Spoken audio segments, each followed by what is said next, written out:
Hey there, Internet. Unintentionally long time no see. Also, hold on. No, sit. So I know what you're probably thinking, Internet. One of two things, actually. One, it's January 10th. Why the heck are my Christmas lights still up? That's because I like Christmas. Second thing, where the heck have I been? Just missed a week or two. Hold on. Also, I'm sick. That being said, it's the new year. It's 2020. And it's my birthday. So in about 6 hours, give or take, from the time of my recording this, I will turn 26 years old. I want to make more videos this year. Not cranking one out every week just for the sake of cranking one out, but making things that mean something. I've tried it a few times. I'm bad at sticking to it and I get caught up in my own head. But I wanted to kick things off with 26 lessons that I learned in the past year. 26 lessons for my 26th year of existence here. This has been an incredibly formative year for me, not just because it was the first year that I could legally rent. Okay, hello, dog. Dog. Everyone say hello to Stella. Get down. Get down.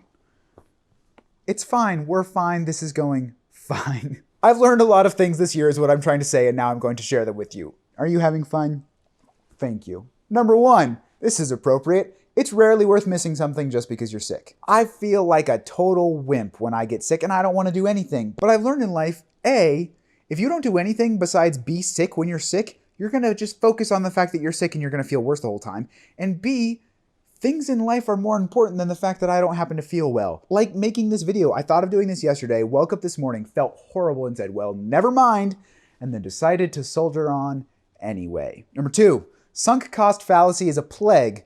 Avoid it with everything you have. If you're not aware, sunk cost fallacy is the reasoning that says, well, I already put money toward this thing, or I already put effort toward this thing, so I might as well see it through even if it's going to take a lot more money or effort or whatever. It's what makes gambling horrible, and it's what makes me have approximately $300 worth of Steam games that I feel compelled to play even though I shouldn't. It's stupid to make myself do something that is not a high priority, that I'm not super enjoying just because I've already put something toward it. I already spent the money, I'm not getting it back, and I'm fine with that. Number three, know what you believe. I would rather talk to someone who knows what they believe, even if they disagree with me, rather than someone who just doesn't really believe anything at all, or is wishy-washy, or isn't sure what they believe, or doesn't have reasons for what they believe. I place logical consistency above a lot of stuff here on Earth, and few things frustrate me more than a person who just doesn't have reasons for believing something. Especially because I've been making a concerted effort in my life to study what I believe.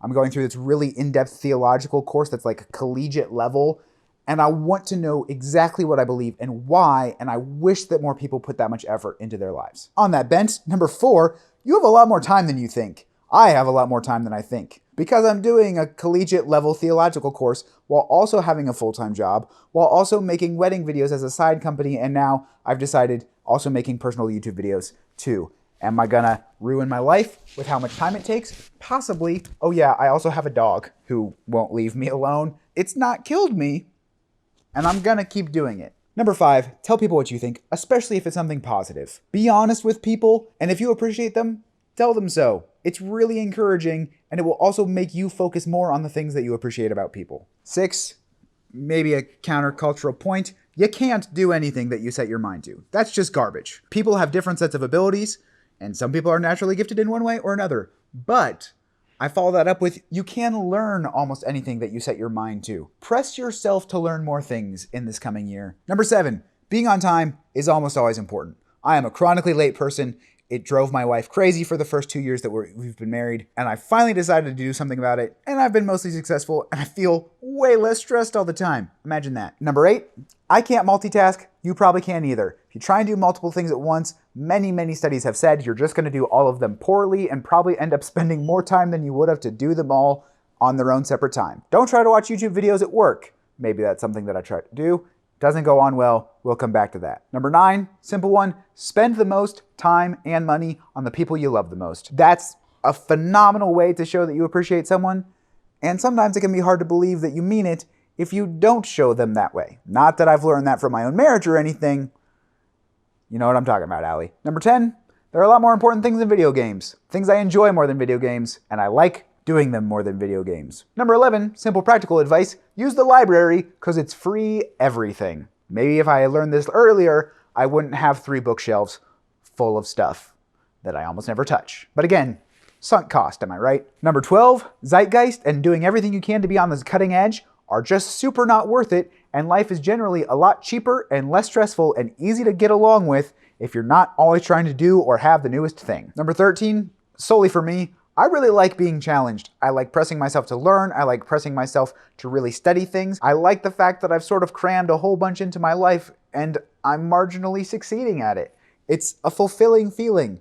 Don't go through life trying to make it as easy as possible. Number 14, trust other people. Trust other people to do things even if they do them the way that you would not necessarily want them to be done. This is another incredibly important marital lesson that I have certainly not gotten right all of the time. Number 15, failure is rarely a complete and total failure. In fact, it's almost always a really great way to learn something, so do your best to learn from it. Number 16, and maybe this is just me self-reassuring, age is really completely unimportant. I have friends, I have no idea how old they are, we hang out, we enjoy each other's company, and I'm pretty sure we're technically in completely different generations.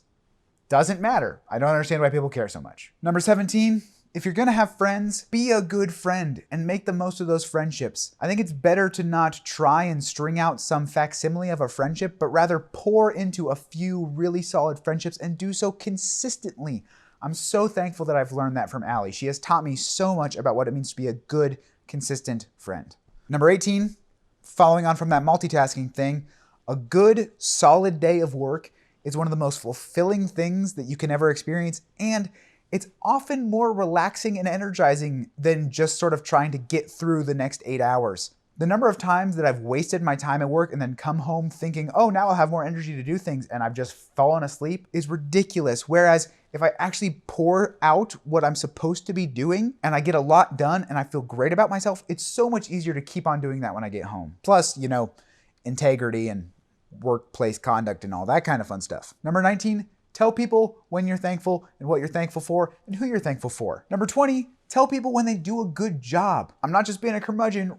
Hard work is kind of a rarity, especially amongst people my age. So if you see someone doing hard work, tell them how much you appreciate them. Those two pretty much go hand in hand. I had to fill out 26 different items. Number 21, this is a very humbling one for me.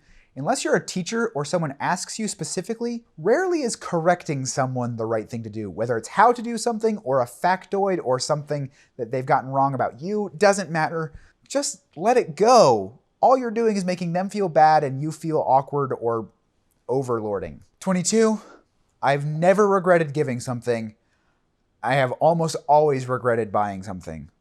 That one's pretty self-explanatory. Number 23, the best things in life, like all of the best things in life, are worth waiting for, no matter how long it takes, and even if you're not quite sure it's ever going to come around. Specifically referring to the fact that Stella finally just lay down on the ground. She's a vastly better behaved dog than I ever thought. We weren't sure we were going to keep her because we were at our wits' end, but we're so thankful we did, and that's just one of many things that I am glad I waited for. Number 24, Catan is still one of the absolute best board games ever invented, and I should play it every single day of my life.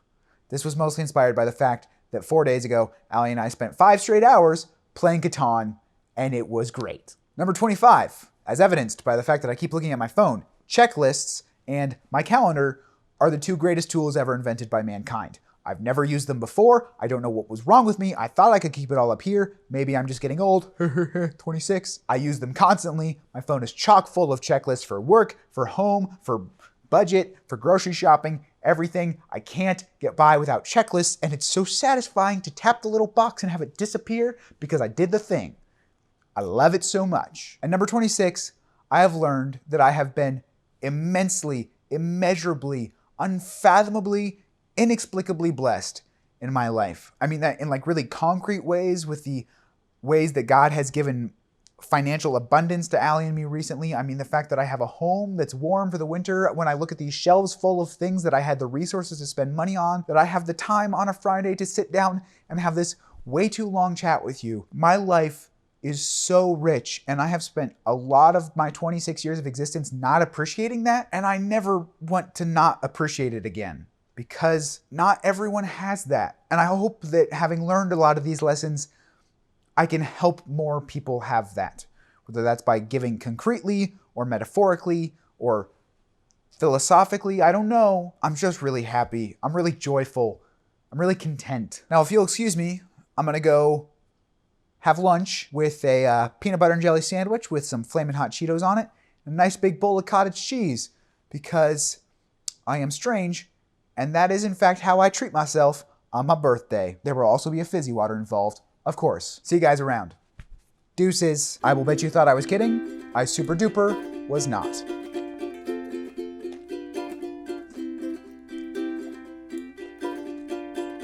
Just like the school lunches of yesteryear.